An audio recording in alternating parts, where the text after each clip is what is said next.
ओम शांति। 10 अप्रैल की बाबा की मुरली।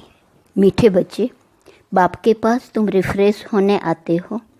यहाँ तुम्हें दुनियावी वाइब्रेशन से दूर सत का संग मिलता है, सत का सच्चा संग मिलता है। प्रश्न: बाबा बच्चों की उन्नति के लिए सदा कौन सी एक राय देते हैं? उत्तर: मीठे बच्चे, कभी भी आपस में संसारी जरमुई जगमुई की बातें नहीं करो। कोई सुनाता है तो सुनी अनसुनी कर दो। अच्छे बच्चे अपने सर्विस की ड्यूटी पूरी कर बाबा की याद में मस्त रहते हैं, परंतु कई बच्चे फालतू व्यर्थ बातें बहुत खुशी से सुनते सुनाते हैं। इसमें बहुत समय बर्बाद जाता है, फिर उन्नति नहीं होती। ओम शांति। डबल ओम शांति कहे तो भी राइट है। बच्चों को अर्थ तो समझा दिया है। मैं हूँ आत्मा शांत स्वरूप। जब मेरा धर्म है ही शांत, तो फिर जंगलों आदि में भटकने से शांति नहीं मिल सकती है। बाप कहते हैं मैं भी शांत स्वरूप हूँ। यह तो बहुत सहज है, परंतु माया की लड़ाई होने के कारण थोड़ी डिफ़िकल्टी होती है। यह सब बच्चे जानते हैं कि सिवाय बेहद के बाप के यह ज्ञान कोई दे न सके। ज्ञान सागर एक ही बाप है। देहधारियों को ज्ञान सागर कभी नहीं कहा जा सकता। रचयिता ही रचना के आदि मध्य अंत का ज्ञान देते हैं। वह तुम बच्चों को मिल रहा है। कई अच्छे अनन्य बच्चे भी भूल जाते हैं, क्योंकि बाप की याद पारे मिसल है। स्कूल में तो जरूर नंबरवार होंगे ना। नंबर हमेशा स्कूल के गिने जाते हैं। सतयुग में कभी नंबर नहीं गिना जाता। यह स्कूल है। इसे समझने में भी बड़ी बुद्धि चाहिए। आधा कल्प होती है भक्ति, फिर भक्ति के बाद ज्ञान सागर आते हैं ज्ञान देने। भक्ति मार्ग वाले कब ज्ञान दे न सके, क्योंकि सब देहधारी हैं। ऐसे नहीं कहेंगे शिव बाबा भक्ति करते हैं। वह किसकी भक्ति करेंगे? एक ही बाप है जिसको देह नहीं है, वह किसकी भक्ति नहीं करते। बाकी जो देहधारी हैं वह सब भक्ति करते हैं, क्योंकि रचना है ना। रचयिता है एक बाप। बाकी इन आँखों से जो भी देखा जाता है, चित्र आदि, वह सब है रचना। यह बातें घड़ी घड़ी भूल जाती हैं। बाप समझाते हैं, तुमको बेहद का वर्षा बाप बिगड़ तो मिल न सके। वैकुंठ की बादशाही तो तुमको मिलती है। 5000 वर्ष पहले भारत में इन्हों का राज्य था। 2500 वर्ष सूर्यवंशी चंद्रवंशियों की राजधानी चली। तुम बच्चे ही जानते हो, यह तो कल की बात है। सिवाय बाप के और कोई बता न सके। पतित पावन वह बाप ही है। समझाने में भी बड़ी मेहनत लगती है। बाप खुद कहते हैं कोटों में कोई समझेंगे। यह चक्र भी समझाया गया है। यह सारी दुनिया के लिए नॉलेज है। सीढ़ी भी बहुत अच्छी है, फिर भी कोई गुर गुर करते हैं। बाबा ने समझाया है, शादी के लिए हॉल बनाते हैं, उनको भी समझाकर दृष्टि दो। आगे चलकर सबको यह बातें पसंद आएंगी। तुम बच्चों को समझाना है। बाबा तो किसके पास नहीं जाएंगे। भगवान वाच, जो पुजारी हैं उनको कभी पूज्य नहीं कह सकते। कलयुग में एक भी कोई पवित्र हो न सके। पूज्य देवी देवता धर्म की स्थापना भी सबसे ऊंचते ऊंच जो पूज्य हैं वही करते हैं। आधा कल्प है पूज्य, फिर आधा कल्प पुजारी होते हैं। इस बाबा ने ढेर गुरु किए। अभी समझते हैं गुरु करना तो भक्ति मार्ग था। अभी सतगुरु मिला है जो पूज्य बनाते हैं। सिर्फ एक को नहीं, सबको बनाते हैं। आत्माएं सबकी पूज्य सतो प्रधान बन जाती हैं। अब तो तमो प्रधान पुजारी हैं। यह पॉइंट्स समझने की हैं। बाबा कहते हैं कलयुग में एक भी पवित्र पूज्य नहीं हो सकता है। सब विकार से जन्म लेते हैं। रावण राज्य है। यह लक्ष्मी नारायण भी पुनर्जन्म लेते हैं, परंतु वह पूज्य है क्योंकि वहाँ रावण ही नहीं।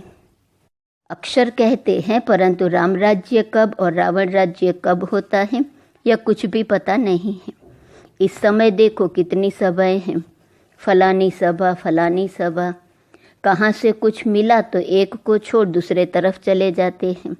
तुम इस समय पारस बुद्धि बन रहे हो, फिर उसमें भी कोई 20% बने हैं, कोई 50%। बाप ने समझाया है, यह राजधानी स्थापन हो रही है। अभी ऊपर से भी बची हुई आत्माएं आ रही हैं। सर्कस में कोई अच्छे अच्छे एक्टर्स भी होते हैं तो कोई हल्के भी होते हैं। यह है बेहद की बात। बच्चों को कितना अच्छी रीति समझाया जाता है। यहाँ तुम बच्चे आते हो रिफ्रेश होने के लिए, न कि हवा खाने के लिए। कोई पत्थर बुद्धि को ले आते हैं तो वह दुनियावी वाइब्रेशन में रहते हैं। अभी तुम बच्चे बाप की श्रीमत से माया पर विजय प्राप्त करते हो। माया घड़ी घड़ी तुम्हारी बुद्धि को भगा देती है। यहाँ तो बाबा कशिश करते हैं।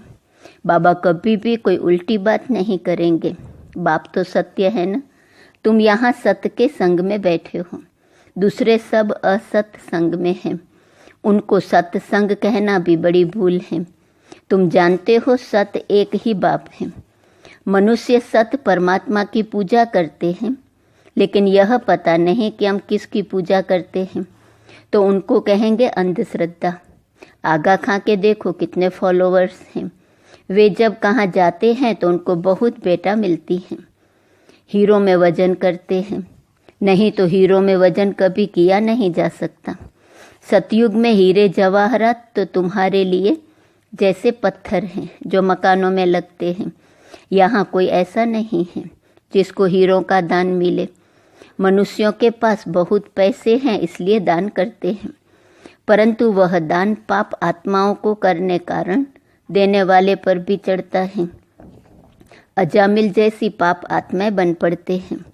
यह भगवान बैठ समझाते हैं, न कि मनुष्य।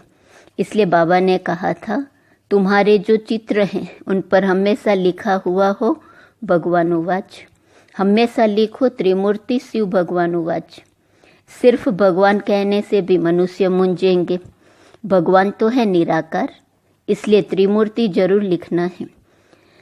उसमें सिर्फ शिव बाबा नहीं है। ब्रह्मा विष्णु शंकर तीनों ही नाम हैं। ब्रह्मा देवता नमः, फिर उनको गुरु भी कहते हैं। शिव शंकर एक कह देते हैं। अब शंकर कैसे ज्ञान देंगे? अमर कथा भी है। तुम सब पार्वतियाँ हो। बाप तुम सब बच्चों को आत्मा समझ ज्ञान देते हैं। भक्ति का फल भगवान ही देते हैं। एक शिव बाबा हैं, ईश्वर भगवान आदि भी नहीं। शिव बाबा अक्सर बहुत मीठा है। बाप खुद कहते हैं मीठे बच्चों, तो बाबा हुआ ना। बाप समझाते हैं आत्माओं में ही संस्कार भरे जाते हैं। आत्मा निर्लेप नहीं है। निर्लेप होती तो पतित क्यों बनती? जरूर लेप छेप लगता है तब तो पतित बनती है। कहते भी हैं भ्रष्टाचारी, देवताएं ही श्रेष्ठाचारी। उन्हों की महिमा गाते हैं। आप सर्वगुण संपन्न हो, हम नीच पापी हैं, इसलिए अपने को देवता कह नहीं सकते हैं। अब बाप बैठ मनुष्यों को देवता बनाते हैं। गुरु नानक के भी ग्रंथ में महिमा है। सिख लोग कहते हैं सत श्री अकाल। जो अकाल मूर्त है वही सच्चा सतगुरु है, तो उस एक को ही मानना चाहिए। कहते एक हैं, करते फिर दूसरा है। अर्थ कुछ भी जानते नहीं हैं। अब बाप जो सतगुरु हैं, अकाल हैं, वह खुद बैठ समझाते हैं। तुम्हारे में भी नंबरवार हैं। सन्मुख बैठे हैं तो भी कुछ नहीं समझते हैं। कई यहाँ से निकले और खलास। बाबा मना करते हैं, बच्चे कभी भी संसारी जरमुई जगमुई की बातें नहीं सुनो। कई तो बहुत खुशी से ऐसी बातें सुनते और सुनाते हैं, बाप के महावाक्य भूल जाते हैं। वास्तव में जो अच्छे बच्चे हैं वह अपनी सर्विस की ड्यूटी बजाकर फिर अपनी मस्ती में रहते हैं। बाबा ने समझाया है, श्री कृष्ण और क्रिश्चियन का बड़ा अच्छा संबंध है। श्री कृष्ण की राजाई होती है ना, लक्ष्मी नारायण बाद में नाम पड़ता है। वैकुंठ कहने से जड़ श्री कृष्ण याद आएगा। लक्ष्मी नारायण भी याद नहीं आते हैं, क्योंकि छोटा बच्चा श्री कृष्ण है। छोटा बच्चा पवित्र होता है। तुमने यह भी साक्षात्कार किया है, बच्चे कैसे जन्म लेते हैं। नर्स खड़ी रहती है, जट उठाया संभाला। बचपन, युवा, वृद्ध, अलग अलग पार्ट बजता है। जो हुआ सो ड्रामा, उनमें कुछ भी संकल्प नहीं चलते। यह तो ड्रामा बना हुआ है ना। हमारा भी पार्ट बज रहा है ड्रामा प्लान अनुसार। माया की भी प्रवेशता होती है और बाप की भी प्रवेशता होती है। कोई बाप की मत पर चलते हैं, कोई रावण की मत पर। रावण क्या चीज़ है, कभी देखा है क्या? सिर्फ चित्र देखते हो। शिव बाबा का तो फिर भी यह रूप है, रावण का क्या रूप है? 5 विकार रूपी भूत जब आकर प्रवेश करते हैं तब रावण कहा जाता है। यह है भूतों की दुनिया, असुरों की दुनिया। तुम जानते हो हमारी आत्मा अब सुधरती जा रही है। यहाँ तो शरीर भी आसुरी है। आत्मा सुधरते सुधरते पावन हो जाएंगी, फिर यह खल उतार देंगे। फिर तुमको सतो प्रधान शरीर अर्थात खल मिल जाएंगी, कंचन काया मिलेंगी। सो तब जब आत्मा भी कंचन हो, सोना कंचन हो तो जेवर भी कंचन बनेगा। सोने में खाद भी डालते हैं। अब तुम बच्चों की बुद्धि में आदि मध्य अंत की नॉलेज चक्कर लगाती रहती है। मनुष्य कुछ भी नहीं जानते हैं। कहते हैं ऋषि मुनि सब नेति नेति कर चले गए। हम कहते हैं इन लक्ष्मी नारायण से पूछो तो यह भी नेति नेति करेंगे, परंतु इनसे पूछा ही नहीं जाता है। पूछेंगे कौन? पूछा जाता है गुरु लोगों से। तुम उनसे यह प्रश्न पूछ सकते हो।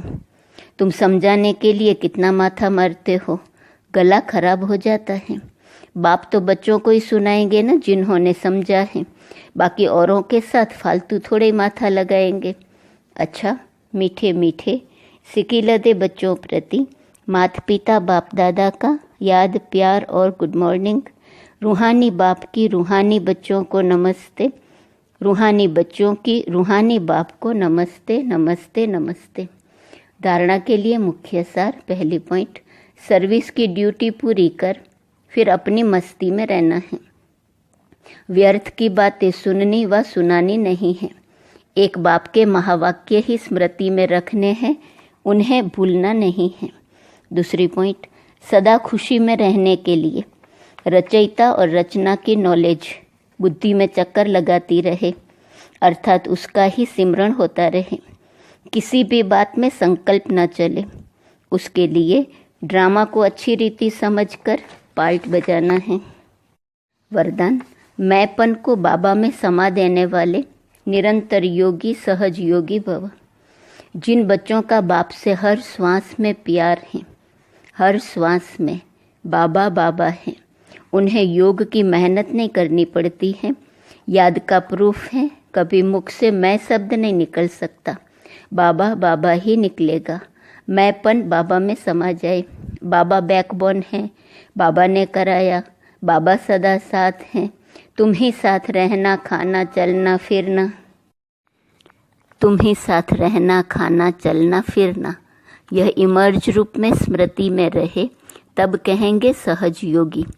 स्लोगन, मैं करना माना माया रूपी बिल्ली का आह्वान करना। बाबा बाबा कहो तो माया भाग जाएंगी। आज का स्वमान है, मैं संतुष्ट हूँ। अव्यक्त इशारे की पॉइंट 10 अप्रैल। बाप को प्रत्यक्ष करने के लिए विशेष 2 बातें ध्यान में रखनी है। एक, सदा संस्कारों को मिलाने की यूनिटी। इसके लिए हर एक अपने को चेंज करे, समाने की शक्ति धारण करे तो दूसरे का संस्कार भी शीतल हो जाएगा। दूसरा, संतुष्ट रहना है और सबको संतुष्ट करना है। जब ये दोनों बातें सदा ध्यान पर रहे तब बाप जो है, जैसा है वैसा दिखाई दे और प्रत्यक्षता हो। ओम शांति।